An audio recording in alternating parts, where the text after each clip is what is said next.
ఏపీకి ప్రత్యేక హోదా నిరుద్యోగ సమస్యపై ఈ నెల 21న కాకినాడలో విద్యార్థి యువ భేరీ కార్యక్రమాన్ని వైఎస్ఆర్సీపీ నిర్వహిస్తోంది.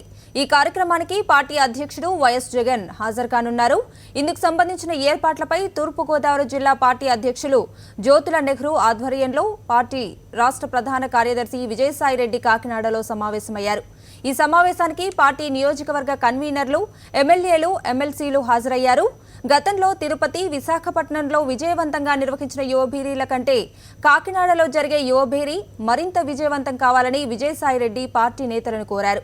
పీఠాపురం మాజీ ఎమ్మెల్యే పెండం దొరబాబు జన్మదినం ఇదే రోజు కావడంతో విజయసాయిరెడ్డి సమక్షంలో పుట్టినరోజు వేడుకలు నిర్వహించారు.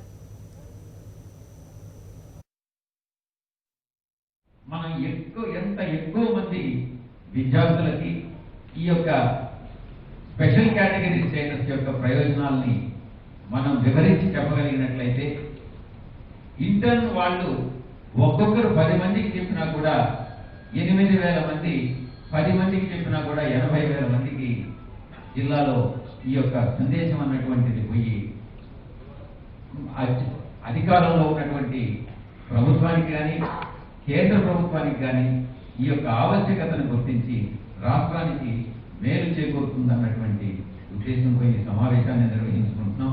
ఈ సమావేశాన్ని అందరం కలిసికట్టుగా ప్రతి ఒక్కరూ సమిష్టి కృషితో దీన్ని విజయవంతం చేస్తారని ఆశిస్తూ నేను